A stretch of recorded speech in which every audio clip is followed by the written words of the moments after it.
حضرت ادریس علیہ السلام کی معراج بڑی کمال کی ہے۔ آپ کے پاس ایک دن ایک فرشتہ آیا، آپ نے جب اس سے ملاقات کی تو آپ نے اس سے پوچھا تو کون ہے؟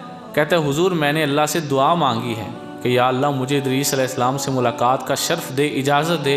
اللہ نے مجھے اجازت دی ہے تو میں آپ سے ملنے کے لیے آیا ہوں، اور میری ڈیوٹی ہوتی ہے سورج کے اوپر، یعنی سورج کے اوپر اللہ نے 360 فرشتے مقرر کیے ہیں، اور ایک روایت میں 3,60,000 فرشتے وہ اللہ نے مقرر کیے ہیں جو اسے مشرق سے مغرب لے کر آتے ہیں، یعنی ساتھ لے کر چلتے ہیں سورج کو فرشتے۔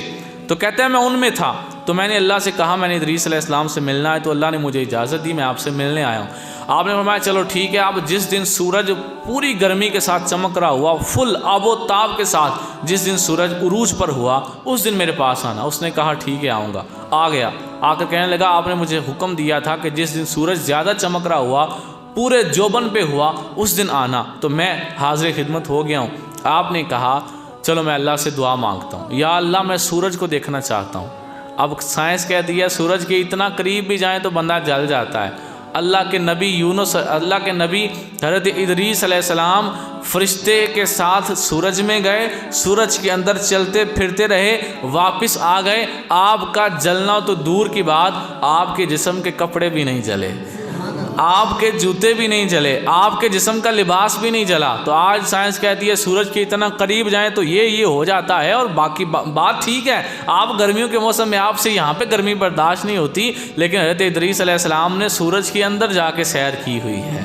یہ ادریس علیہ السلام کی معراج ہے، اور آپ کی معراج اور بھی ہے۔ جب یہ خواہش پوری ہو گئی نا تو اللہ نے کہا کچھ اور چاہتے ہو؟ کہتے ہیں یا اللہ مجھے ایک دفعہ موت کا ذائقہ چکھنے کی توفیق دے، یعنی مجھے ایک موقع دے، میری روح قبض کی جائے، تاکہ میں جب موت کا ذائقہ چکھ لوں گا تو میں اپنی امت کو سمجھا لوں گا بھئی موت بڑی شدید ہے، تیاری کر لو موت کے بعد کی۔ اللہ نے کہا ٹھیک ہے، فرشتے کو حکم دیا کہ روح نکالو، روح نکالی گئی، پھر دوبارہ روح ڈالی گئی۔ کہا اب اور کوئی خواہش ہے؟ ادریس علیہ السلام کہتے ہیں یا اللہ میں ایک دفعہ دوزخ کو دیکھنا چاہتا ہوں، اگر میں دوزخ کو دیکھ لوں گا تو پھر میں زیادہ اپنی امت کو سمجھا لوں گا کہ دوزخ اتنی تکلیف والی جگہ ہے۔ تو اللہ نے کہا ٹھیک ہے، آپ کو دوزخ کی سیر کرائی گئی، دوزخ کی سیر کر کے واپس آ گئے۔ اللہ نے پھر پوچھا ادریس کوئی اور خواہش ہے؟ کہنے لگے یا اللہ اب جنت کو دیکھنا چاہتا ہوں، کیونکہ جنت کو دیکھ لوں گا تو اس کے شوق میں اور زیادہ عبادت کروں گا، اور اپنی امت کو بھی ترغیب دوں گا کہ جنت اتنی خوبصورت ہے، اسے پانے کے لیے کوشش کرو۔ اللہ نے فرمایا ٹھیک ہے، جنت میں بھیجا گیا، ساری جنت کی سیر کی۔ جب فرشتے نے کہا چلیں آئیں اب مکمل ہو گئی جنت، چلیں باہر، انہوں نے کہا میں تو نہیں ہوں جانتا، میں اتھی رہنا۔ اس نے کہا جناب آپ کی امت دنیا میں ہے، آپ اگر جائیں گے نہیں تو آپ کی امت کیسے زندگی گزارے گی؟ آپ نے کہا میں نے انہیں سیدھا راستہ بھی دکھا دیا ہے، برا بھی دکھا دیا ہے، اچھے کام کریں گے تو سیدھے راستے پہ چلیں گے، برے کام کریں گے تو دوزخ میں چلے جائیں گے۔ یہ اب ان کا اپنا کام ہے، میں نے ان کو صحیح اور غلط بتا دیا ہے، اب مجھے جانے کی ضرورت نہیں ہے۔ اب یہ جملہ آپ نے ذہن میں رکھنا ہے، تھوڑی دیر کے بعد ہم اس جملے پہ دوبارہ آئیں گے، ابھی ہم آگے چل رہے ہیں۔ حضرت ادریس علیہ السلام سے اللہ نے کہا ادریس چلیں امت تو آپ کی کر لے گی گزارا، لیکن میرا قانون ہے کہ جنت میں سب سے پہلے جس نبی نے آنا ہے وہ آخری نبی ہے، سب سے پہلے وہ آئیں گے، تو آپ ان سے پہلے جنت میں کیسے رہ سکتے ہیں؟ وہ تو قیامت کے بعد آئیں گے، تو آپ ان سے پہلے کیسے رہ سکتے ہیں؟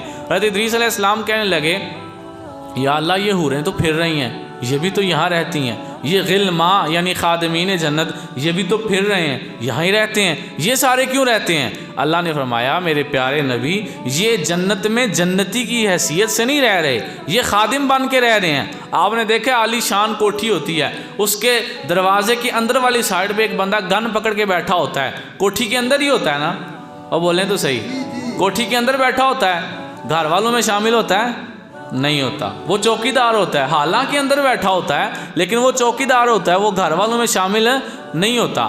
اللہ نے فرمایا پیارے نبی یہ جو جنتی تجھے نظر آ رہے ہیں حوریں اور غلما، یہ جنتی نہیں ہیں، یہ تو ان کے خادم ہیں، یہ خادم بن کے اس نبی کا قیامت تک انتظار کریں گے۔ حضرت ادریس علیہ السلام کہنے لگے یا اللہ میں بھی تیرے نبی کا انتظار کروں گا۔ حضرت ادریس علیہ السلام قیامت تک جس نبی کا جنت میں بیٹھ کر انتظار کر رہے ہیں اسے محمد الرسول اللہ کہا جاتا ہے صلی اللہ علیہ وآلہ وسلم۔ ادریس علیہ السلام نے جب فرشتے نے کہا کہ چلیں